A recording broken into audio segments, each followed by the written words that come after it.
Hey there, Tara Vossen-Kimber here, founder and therapist at the Counseling Hub, and I want to take some time today to talk about conflict within couples. So, first things first, the way I work with relationships, really, not just couples, so I've had poly couples, or poly relationships, excuse me, which is totally fine.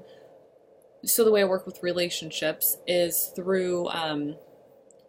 is guided by the John Gottman's work. So he and his wife and so many other researchers, they have, and Gottman kind of started it all, but without these other people, he wouldn't have all the stuff he had today. So anyway, I'm just going to say the Gottman Method. It's called the Sound Marital House. You could Google it if you want to. You'll get a lot of stuff. It's really fascinating, really, really stellar, and really highly effective for doing work with people in relationships. I've seen people come back from the brink of divorce. I've seen people heal from affairs and infidelity, and it's just really great research, and it's really great how they've turned it into like an theoretical application, so you can actually apply it with people, and they have specific intervention. Anyway, I'm going on about this, but I want to focus specifically on conflict within couples. So, and again, the way I see conflict in couples is through the lens of the Gottman's work. So that's why I wanted to preface that with talking about John and Julie Gottman, Julie Schwartz Gottman, excuse me, talking about them because of that reason. So, conflict through the Gottman lens, again, and personally I believe this, conflict is not bad, period. So when I hear couples say, oh, we never fight, we just don't argue, I think that's bullshit. Of course you fight. You disagree about stuff, or you're annoyed one day and your partner or partners doesn't say something right, or maybe they're annoyed and they're snippy and you're like, what's up with that? We feel kind of this anger, like this righteous sort of, what's wrong with them? Or we might feel like, oh, they're having a bad day, which is also nice. But anyway, we fight. We all fight. That's just the bottom line. We do it in different ways. So that's the important thing. That's a key thing. So there's a couple findings about conflict that are really, really interesting, and I would say important too. So one is that your conflict style is important. So there's three kind of main types.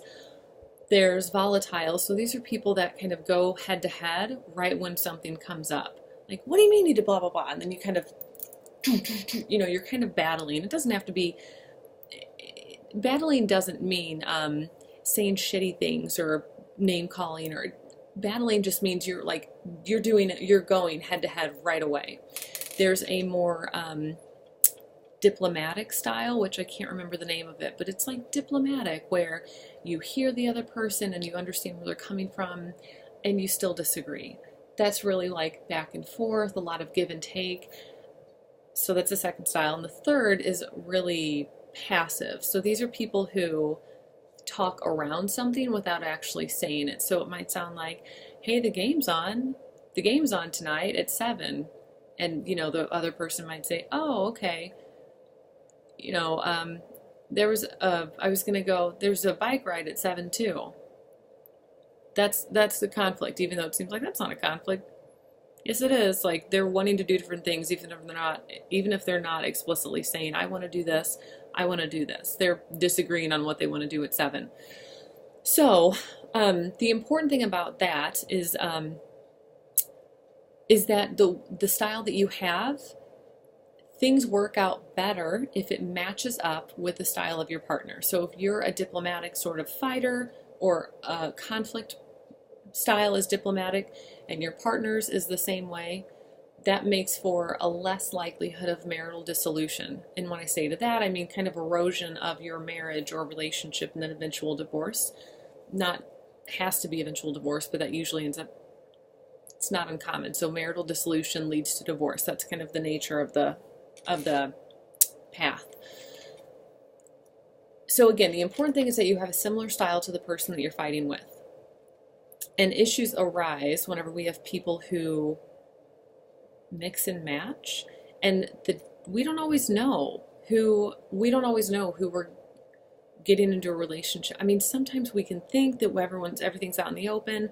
So someone who's volatile or like passionate, for example, will probably not be with somebody who's an avoider, because the minute they start to say, what the hell, this person's going to say like, no, thank you. See you later. Sorry. Bye. And they're just going to kind of not leave the relationship, but leave that space, leave that physical space maybe, or they're just going to kind of shut down. And that, I mean, it can work. So the idea behind this is that it's important to know your own style, for each individual in the relationship to know their own style, and there has to be dialogue and conversation around style. There has to be a new